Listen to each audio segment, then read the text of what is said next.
Hey guys, it's Tim here, and last week we talked about consistency and how big of a difference that can make in an individual race. And I talked about a practice method to improve your consistency up until you're at that 85-90% area where you can start working on a more aggressive racing line. Quick recap: when my consistency is low and I'm practicing to bring it up on like a new layout or something like that, I'm going to hang out on this middle tile all the way around the track, and I'm going to practice for 6 minutes hanging out on this middle line. And every good lap, without touching a barrier, making a mistake, needing to get marshaled, traction rolling, anything like that, I'm going to go up a count and I'm going to see how many I can get in a row. That's how I work on consistency on a new layout or with new tires or after a big car change, anything like that. And after I've got a good feel for whatever I changed, I'm not making a lot of mistakes in 6 minutes, I'll start working on a racing line. Now let's talk about what we're going to talk about this week. How do I make a racing line? The first thing I'm going to do when I get to the track, or we post our layouts a week ahead of time on Discord, so you can actually pretty much do it on a picture like this from home. But if you're going to a travel race or something like that, I'm going to get on the driver's stand and look at it without a car. Like, I'm just going to get up there and make a mental plan. The reason for making a plan is if you just drop your car and start practicing without a plan, you don't know what's good, you don't know what's bad, you're just out there burning tires. So it's really important to have an idea in your head of what you want to do. And that's what I do first thing when I get to a new layout, new track, anything like that. I'm going to get a plan in my head of what my ideal lap looks like and what my racing line is going to be. So to cover this, we're going to do kind of one quick topic. We're going to talk about the three different kind of apexes, and we're going to have an early apex, middle apex, and a late apex. So an early apex, well, actually, let's look at this turn here first.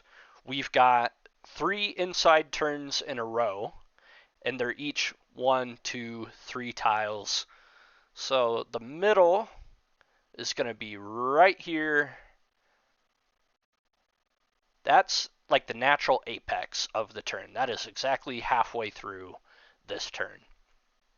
Your early apex, you're going to come in and you're going to apex and get closest to the barrier before the middle. Your middle apex, exactly what it sounds like. You're going to apex at exactly the middle spot of the turn. Your late apex, you're going to hit after the middle apex or the natural apex of the turn. And we can see what that does. Your early apex, you exit the turn here and you're pointing at the wall.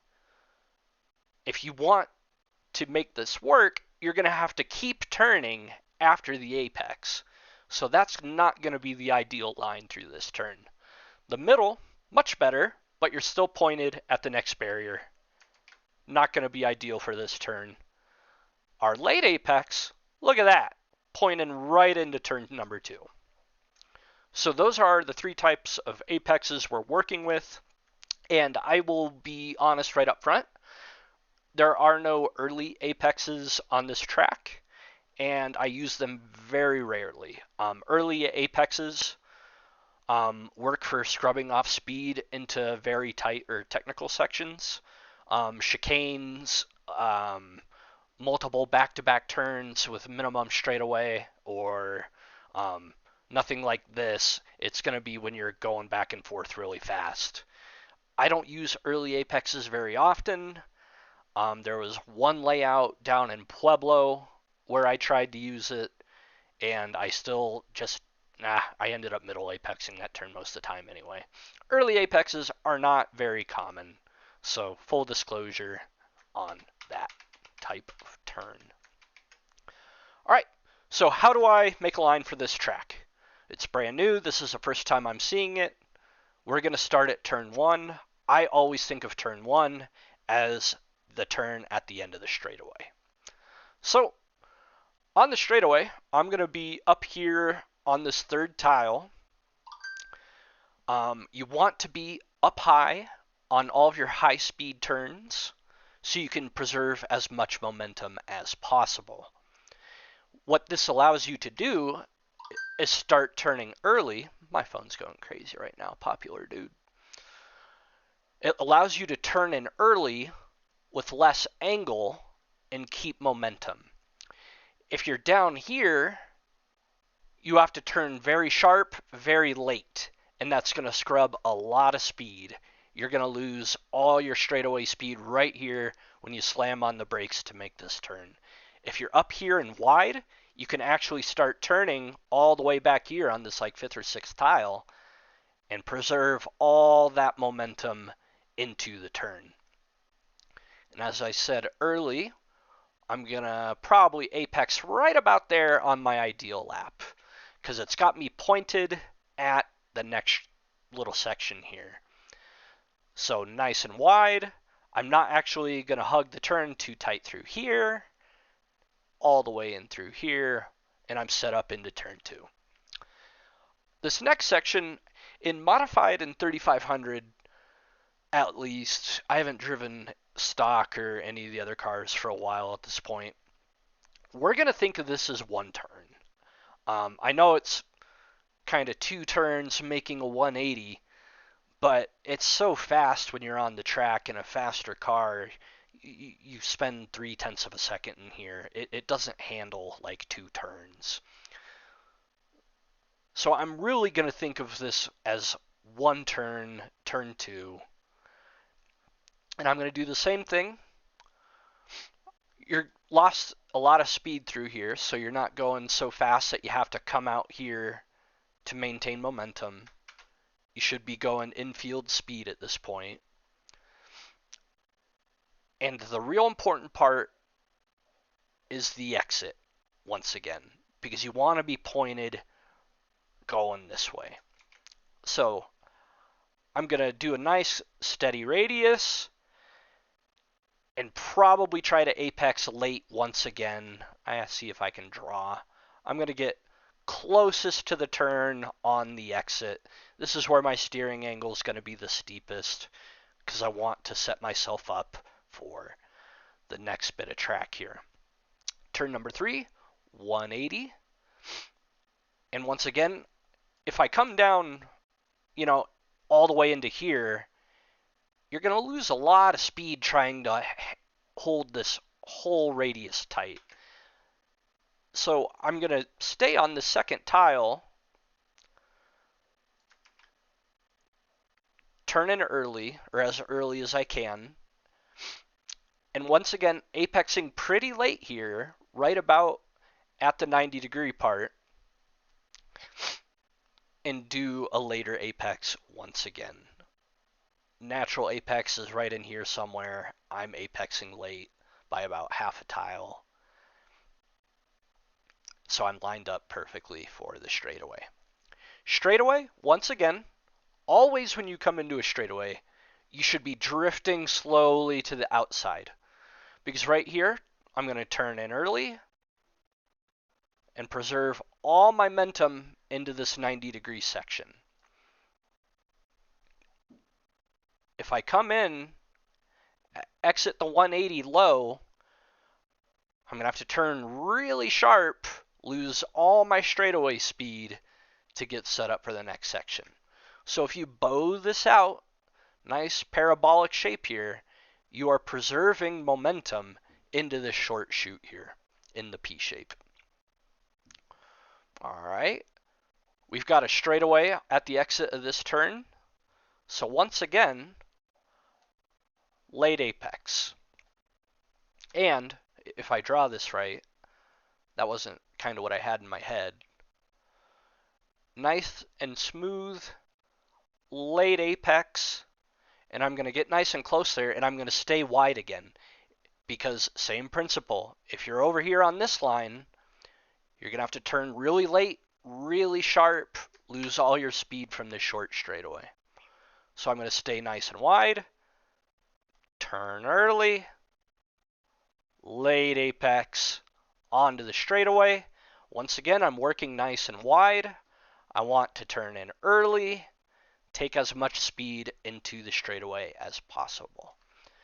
And there's kind of my ideal line that I'm going to practice on my first battery pack. And once you get on the driver's stand, you might notice some things. If this part of the track is peeling up, you're going to have to adjust your line and get around that. Same thing here. Same thing here. These corner pieces kind of like to peel on us. There are going to be obstacles on your ideal line pretty much every lap. There's going to be other cars, track bumps, imperfections, lots of things like that.